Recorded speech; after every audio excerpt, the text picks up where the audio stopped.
Je veux t'écouter, ô Père.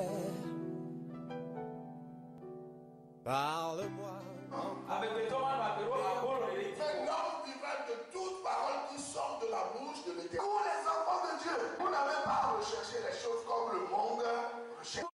Vous êtes le royaume de Dieu. C'est l'heure de l'émission C'est encore possible, présentée par le pasteur Jean Coueté de l'église La Mission évangélique de la principale de l'Angle, MEPA, chaque jeudi à 20h sur la RTDS.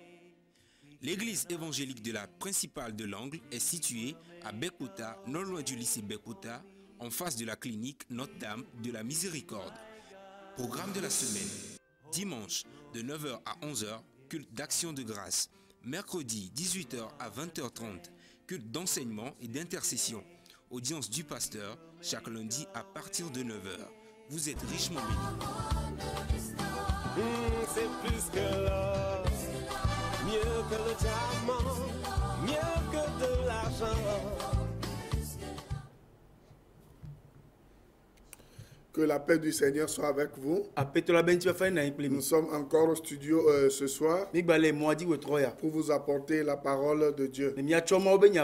Et c'est une grâce d'écouter la parole du Seigneur. Et nous sommes dans le moment de la fin. Et beaucoup de gens doivent chercher la face du Seigneur.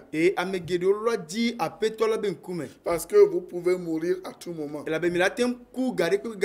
n'est pas le moment de chercher à remplir ses poches. Ce n'est pas le moment de chercher à remplir son ventre. Ce n'est pas le moment de chercher les biens de ce monde.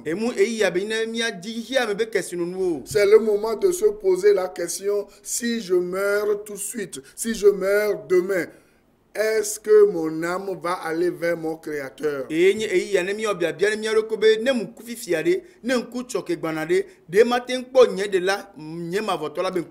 le moment pour nous de poser ces questions. Ce n'est pas le moment de chercher à voler les enfants de Dieu. Ce n'est pas le moment de vendre le ciel aux enfants de Dieu. Parce que le Seigneur lui-même nous a prévenus. Il nous a dit que dans les derniers moments, il va y avoir des moments difficiles. Et dans les moments difficiles, qu'est-ce que nous devons enseigner au peuple, au peuple de Dieu et aux nations?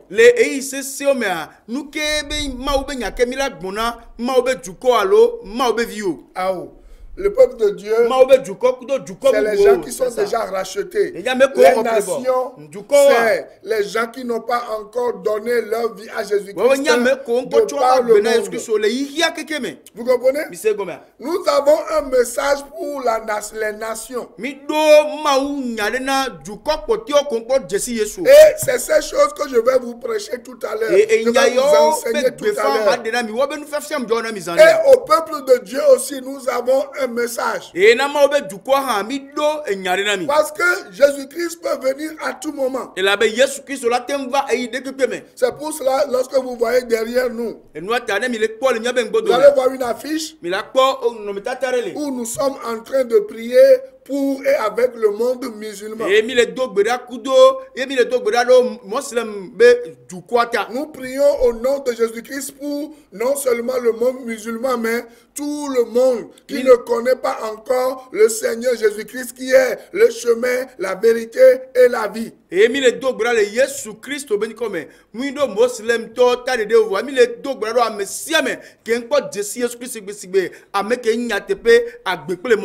c'est pour cela que vous devez aussi ne pas oublier quoi? Et les gestes barrières dont on vous parle tout le temps.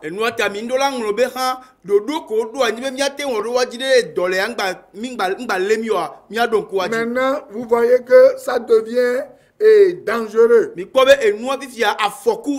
voyez? C'est crescendo maintenant au Togo. Déjà, il y a 11 morts au Togo. Près de 200 personnes qui sont contaminées. Plus de 171 qui sont encore dans les lits des hôpitaux.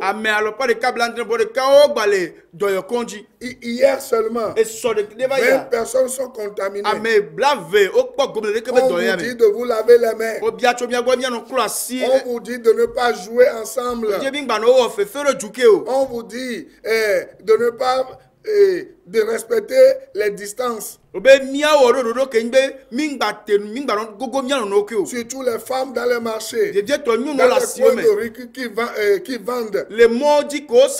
On vous demande de respecter les règles d'hygiène. Vous ne voulez pas. Aujourd'hui, vous allez voir les femmes, elles vendent, elles parlent dans la nourriture, elles descendent leur bavette. Certaines ne portent même pas leur bavette. N'achetez pas chez elles. Le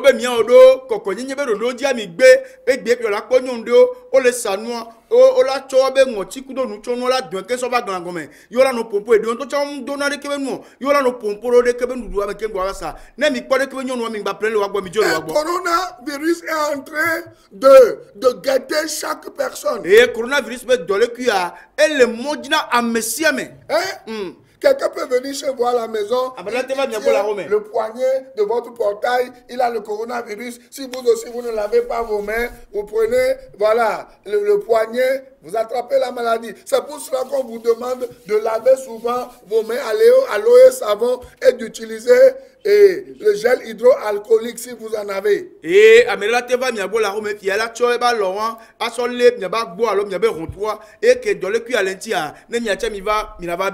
nous le biacho et dia minocloasi et ne mille te pere que asikolo ben le et amike me alcool ben le ben miano sok sisila lo me miano zen. Et chose grave encore, on voit des gens qui soudoient les militaires pour traverser les frontières qui sont poreuses.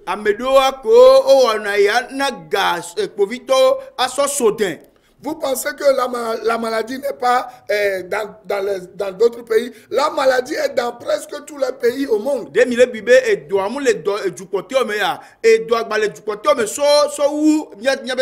y a une semaine au Ghana, dans une usine, 500 personnes ont été contaminées. Au Bénin, il y a contamination. Au Niger, contamination. Burkina, contamination. Maintenant, vous faites vos valises pour aller où? Respectez les mesures barrières et puis c'est tout. Et faites, vivez sur vos économies. Et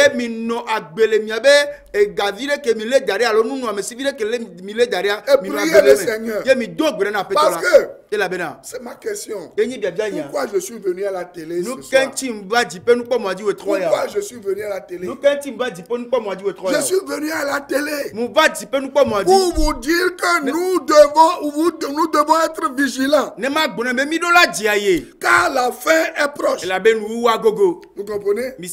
Car la fin est proche. Et laissez-moi vous dire que le royaume de Dieu, ce n'est pas une question du manger ou de boire. Le royaume de Dieu, ce n'est pas une question de porter quoi? Comment? Un chapeau. Hein? Ce n'est pas parce que je porte un chapeau que je vais aller en enfer. Ce n'est pas parce que je porte un chapeau que Jésus-Christ ne va pas écouter, ou le Père, au nom de Jésus-Christ, ne va pas écouter mes prières.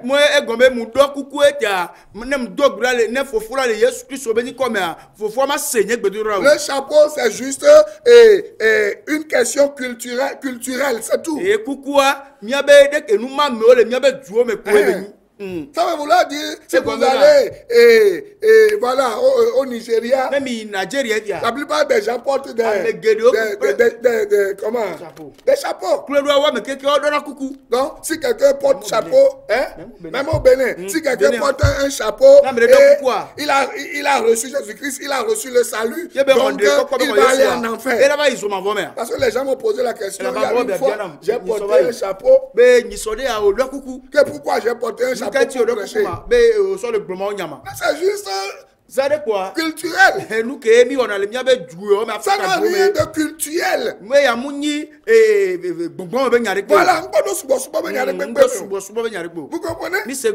Donc il faut que nous changions de mentalité. Il y a trop les gens ont décidé de ne plus m'écouter parce que j'ai porté chapeau. J'ai même fait exprès de porter le chapeau encore ce soir pour venir au studio pour vous prêcher. Pour que vous lisiez Colossiens chapitre 2.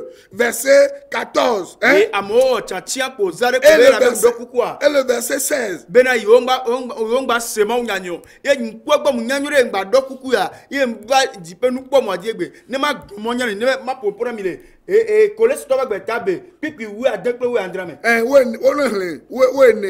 À partir du 14e verset jusqu'au verset 23. Mais là c'est combien? Est-ce que vous comprenez? Et le royaume de Dieu, ce n'est pas une question de chapeau. C'est pas parce que celui-là, il mange le porc, celui-là n'en mange pas. C'est pas ça. Je veux faire rire un peu ce soir.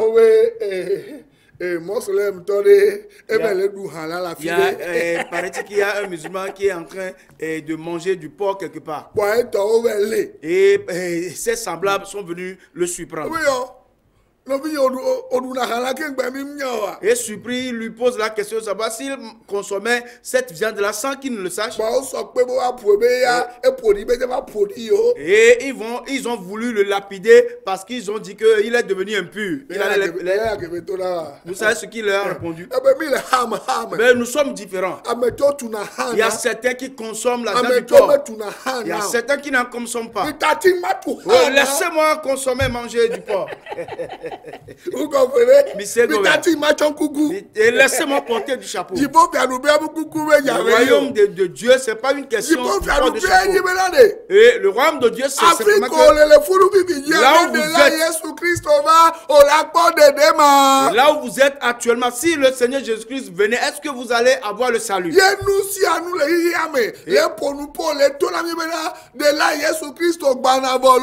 tout ce qui est dans le monde est en train de nous parler, de nous faire montrer que Jésus-Christ est en train de venir.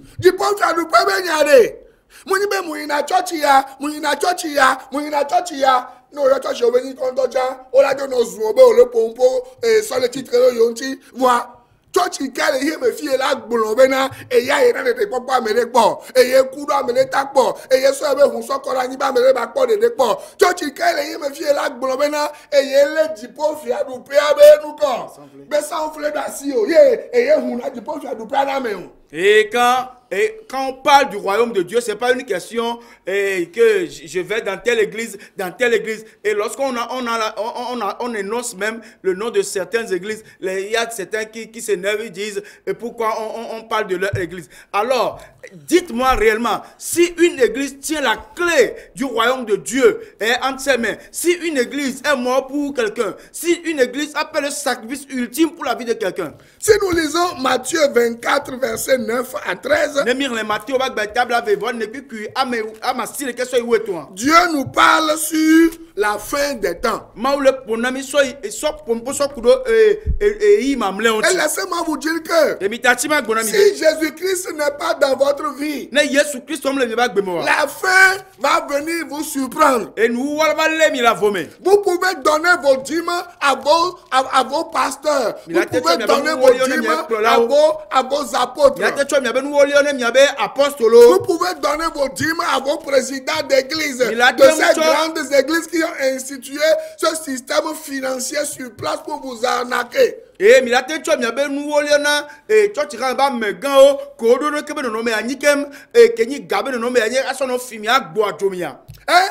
Christ n'est pas dans votre vie, même si votre nom se figure dans quoi? Dans le carnet de dîmes, dans le carnet d'offrande, dans le carnet d'organisation de quoi? Des funérailles, dans une église, Si Jésus-Christ vient, vous allez rester sur cette terre.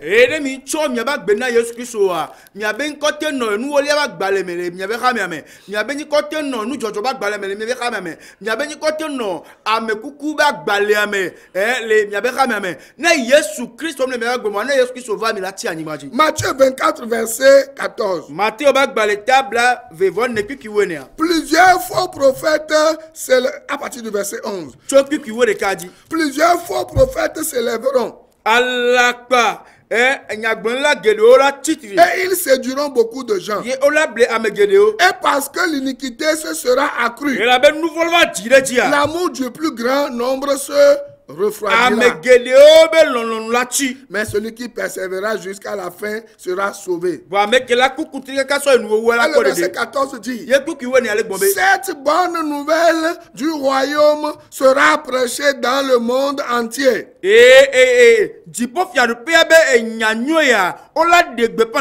Pour servir de témoignage à toutes les nations. Alors viendra la fin.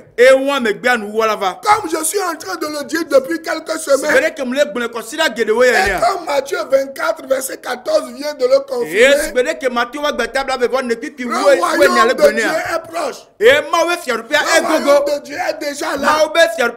Jésus-Christ est déjà mort. Il a formé l'église. Et il nous envoie maintenant d'aller dire aux gens de venir donner la dîme pour s'occuper des bergers, mais de faire quoi? De leur dire de se convertir, de naître de nouveau, de recevoir Jésus-Christ comme leur sauveur personnel. Et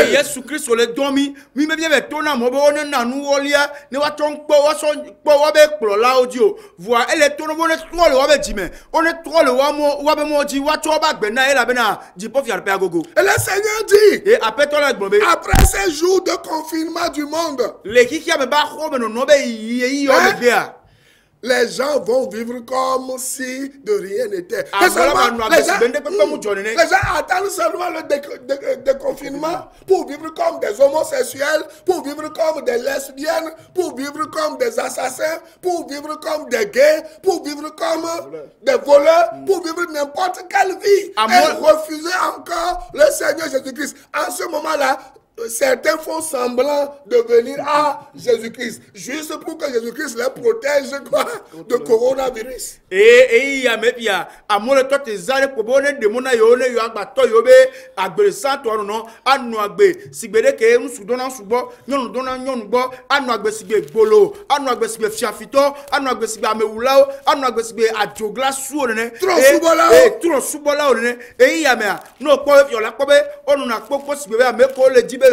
Jésus-Christ zare pour Jésus-Christ ne ton pas de alebe coronavirus yangbaleo ne ogba humona vikwa ola baba oba gbenu no owo toaji. Même les gouvernants de ce monde, je vais vous dire ce qui va leur arriver. Les gens attendent seulement le déconfinement pour courir vers les faux apôtres. Parce que les faux docteurs, les magiciens, les faux prophètes qui sont de partout. Les gens attendent seulement le déconfinement pour courir vers eux, pour qu'ils organisent encore quoi? Leurs conférences, leurs séminaires et leurs rencontres, où on leur vend de la sorcellerie. Le Seigneur Jésus-Christ, c'est puissance, alors que c'est les démons qui travaillent. Le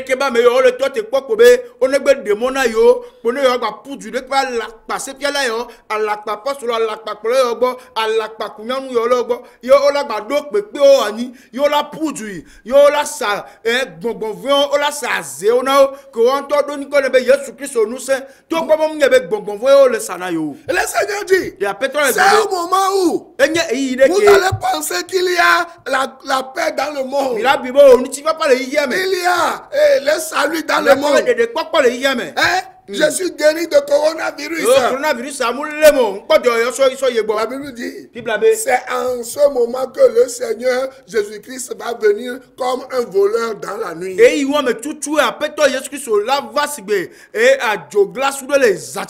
Jésus-Christ venait aujourd'hui, est-ce que vous êtes sûr de partir avec lui? C'est le message spécial que j'ai pour vous en ce moment. C'est ce que la Bible enseigne. Si vous mourrez de coronavirus, est-ce que vous êtes sûr de rencontrer le Seigneur Jésus-Christ? Pour vous qui êtes à l'hôpital ou à la maison, vous êtes en train de me suivre maintenant. Si votre diabète se complique maintenant, si votre tension artérielle se complique maintenant, si votre dialyse se complique maintenant, si votre cancer, il y a une dame qui m'a appelé la fois passée pour que je prie pour sa petite soeur. Elle avait un cancer avancé. On devait couper l'un de ses seins à l'hôpital de Tokoin là-bas. Je lui ai dit, le Seigneur peut guérir ta soeur. Mais il peut aussi décider de ne pas la guérir. Mais dis-lui d'abord de donner sa vie à Jésus-Christ. Et j'ai parlé avec elle au téléphone. J'ai parlé avec elle au téléphone. Vous savez ce qui s'est passé? Le lendemain, on a opéré sa soeur. Le jour suivant, elle est décédée. Ce que je dis, elle peut, si j'ouvre l'antenne maintenant, elle peut appeler me dire et témoigner. Et quelques jours après, elle m'appelle, elle ne fait que pleurer. Et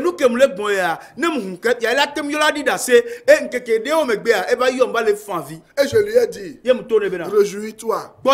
Parce que le pire est passé.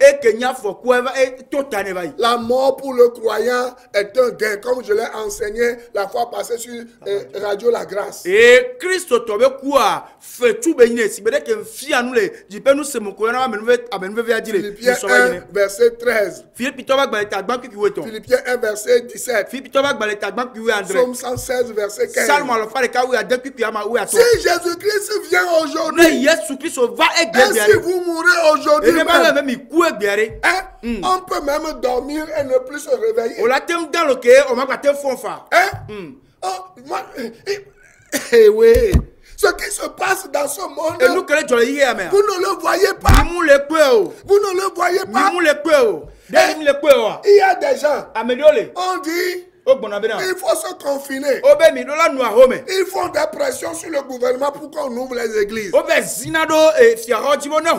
Aujourd'hui même, il y a des gens qui font des pressions.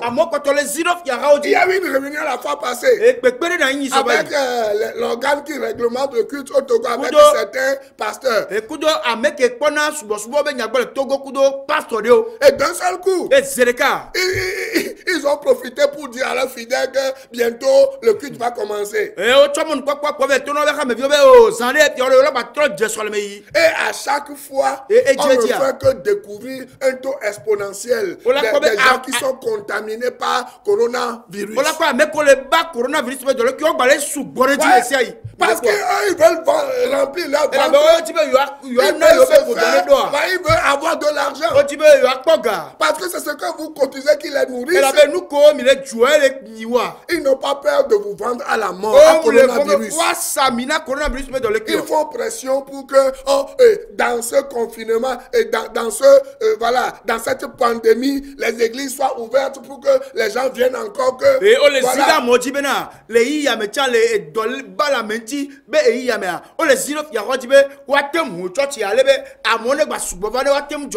Moi seul au Togo, je suis content de l'arrivée de coronavirus. Je suis content de la fermeture des églises pour pousser les faux pasteurs à réfléchir. Ceux qui ne lisent pas bien la Bible, à réfléchir à leur vie, à travailler. L'apôtre Paul travaillait. Vous comprenez? Et je vous l'avais dit la semaine passée. Vous pouvez aider vos pasteurs. Mais ils ne doivent pas vous obliger. 2 Corinthiens 9 verset 7. Vous comprenez ça? Qu'on n'oblige personne. Le message que Voilà, je reviens. Le message que nous devons aux nations aujourd'hui. C'est ça que je suis en train d'annoncer. C'est de se convertir. C'est d'abandonner leur mauvaise vie. Vous comprenez? Les assassinats, les meurtres, l'idolâtrie, les sectes. C'est le moment d'abandonner ces choses et de vous diriger vers le Seigneur Jésus-Christ. Pour le peuple de Dieu, c'est le moment pour vous. C'est le moment pour vous d'être joyeux. Parce que votre Sauveur vient. Votre Seigneur vient. C'est les gens qui n'ont pas Jésus-Christ le Sauveur dans leur vie, qui ont peur de mourir, qui ont peur de coronavirus. Moi, je n'ai pas peur de coronavirus. Toi, tu as peur de coronavirus. Non. Tu as peur de mourir. Non. C'est la mort physique même qui nous empêche de voir le Seigneur Jésus-Christ.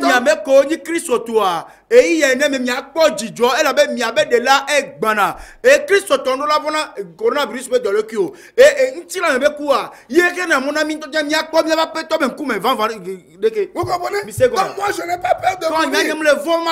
Vous comprenez? Si moi je quitte ce monde méchant pourri aujourd'hui, je rejoins le Seigneur Jésus-Christ. Et vous faites tout, vous voler les gens, pour tricher les gens. Non. Pour les nations. Le Seigneur dit, repentez-vous. Repentez-vous.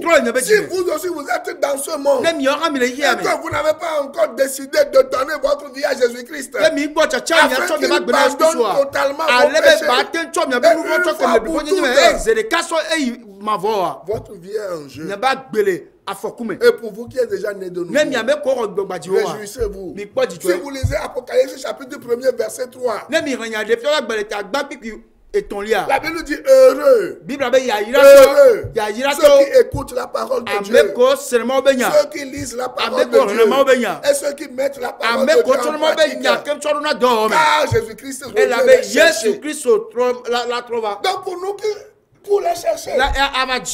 Pour nous qui sommes sauvés. Nous n'avons pas peur de coronavirus. Mais pour les nations. Écoutez ce que Apocalypse 6, verset 15 à 17 vous dit. La Bible dit, il dit, les rois de la terre, les grands, les chefs militaires, les riches, les puissants, tous les esclaves et les hommes libres se cachèrent dans les cavernes et dans les rochers des montagnes. Et ils disaient aux montagnes et aux rochers, tombez sur nous et cachez-nous devant la face de celui qui est assis sur le trône et devant la colère de l'agneau, car le grand jour de la colère est venu et qui peut subsister. Apocalypse 11 verset 18. La Bible dit, les nations se sont irritées. Obidji, c'est ça. Ta colère est venue. Et le temps est venu de juger les morts. De récompenser les serviteurs. Les prophètes. Les saints et ceux qui craignent ton nom. Les petits et les grands. Et d'exterminer ceux qui détruisent la terre. Vous comprenez? Le temps de Dieu est venu. Et c'est ce que je vous disais dans Ézéchiel 34. Le Seigneur va détruire les nations. Non seulement il va détruire les nations, il va détruire aussi les pasteurs véreux. Il va détruire les prophètes véreux. Et le Seigneur dit, en ce moment-là, l'amour un de beaucoup va se refroidir. Et rappelez-vous que sur la terre, il va y avoir ruine, lamentation, détresse. Les gens vont crier que les montagnes tombent sur eux. Mais pour nous les enfants, pour nous qui croient, notre sort est avec le Seigneur dans le paradis. Si vous n'êtes pas encore né de nouveau, dites avec moi, Seigneur Jésus, je suis à toi maintenant. Je te donne mes péchés. Et je veux que tu me donnes la vie éternelle. Je te reçois comme mon sauveur personnel. Pour que je sois à toi pour toujours. Écris mon nom dans ton livre de vie. Merci parce que tu m'as sauvé. Amen. Amen. Écoutez-nous aussi rapidement sur Radio La Grâce chaque mercredi et mardi de 15h à 16h et chaque mardi de 14h à 14h25, chaque lundi de 6h à 6h15. Radio La Grâce 89.1. Que le Seigneur vous bénisse et à la semaine prochaine. Et donnez votre vie à Jésus-Christ et respectez les mesures barrières. Bye bye. Bye bye. Cette émission vous a été offerte par la mission évangélique de la principale de l'Angle en collaboration avec l'Institut de théologie appliquée MEPA ITA, site à l'étage de l'immeuble La Maison de la Grâce Souveraine de Dieu, en face de la clinique Notre-Dame de la Miséricorde, non loin du lycée de Bekota. He will be my God, hold me closely to his side, with love and strength. Dieu vous bénisse.